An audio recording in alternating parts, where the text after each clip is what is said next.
So how do I bring the energy of Isisa into my life?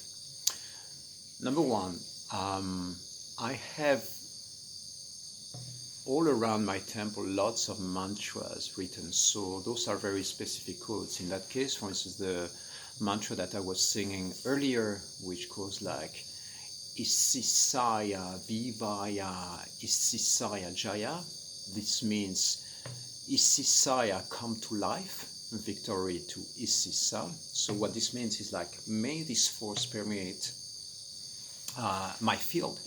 And so I wrote this mantra all around. If you come over here, you will see that it's everywhere, written in white on my temple. And that's one of the core techniques that I'm using here. Is like, I'm really dedicating this temple. My actions and the choice that I make over here are in alignment with invoking that energy in my field.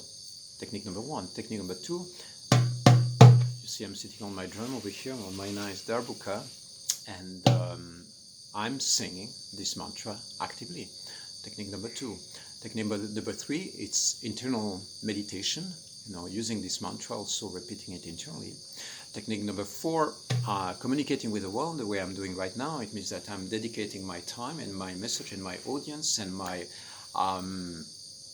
the channels that I have into humankind to transmit this message forward. And this is another technique. Another thing that I'm doing is I have created this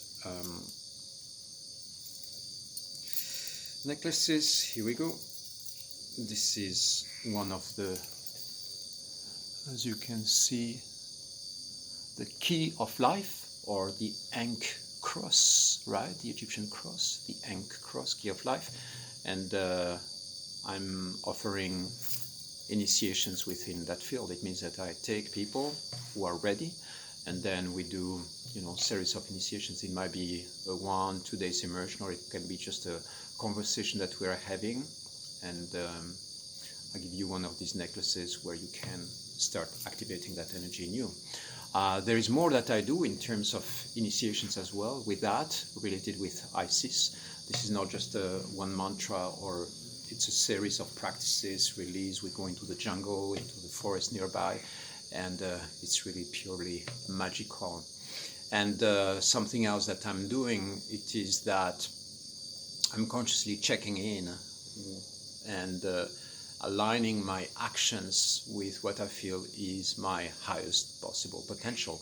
And within that potential, there is really the flow of Isisa that is pouring through me.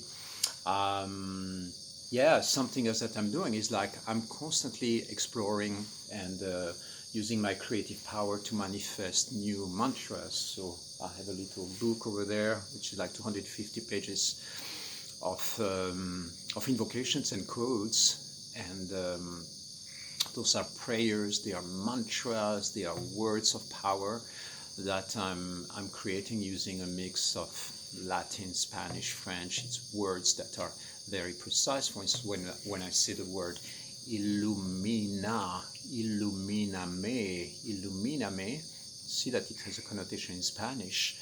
It means bring me life. Bring me light, bring me light. Illuminame, bring me light.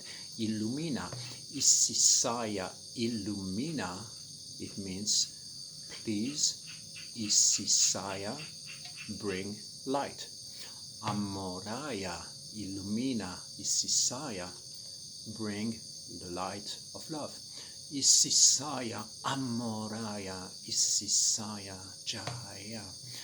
It's the love of Isisa and the victory to Isisa. So these are just some examples of the possible mantras or codes that I'm using to consciously invoke. And you see that over here I'm burning some fire, some candles, and sometimes making a ritual over here as well. So all those practices are things that I do to activate the power and the fire of Isisa, and the magic and the light of Isisa.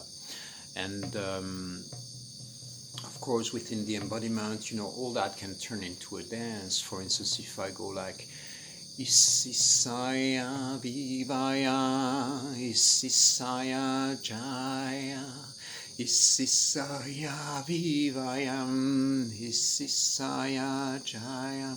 You see that it becomes a really embodied and integrated set of practices. Whenever I have the opportunity, when I'm with a group, for instance, we did a retreat with a group of men as well, where we did a ritual with 20 men, where we consciously invoked the power and the light of Isisa, offering our warrior spirits to that beautiful light and energy. So this gives you a little bit of the ideas about what I'm doing. The reason why I'm doing it is because I believe, or I feel, that this force represents an essential guiding force for the planet and mankind. Of course, it's not the only one that is present on this field, but for me that feels like one of the core powers, authorities, sources that are very present in my field.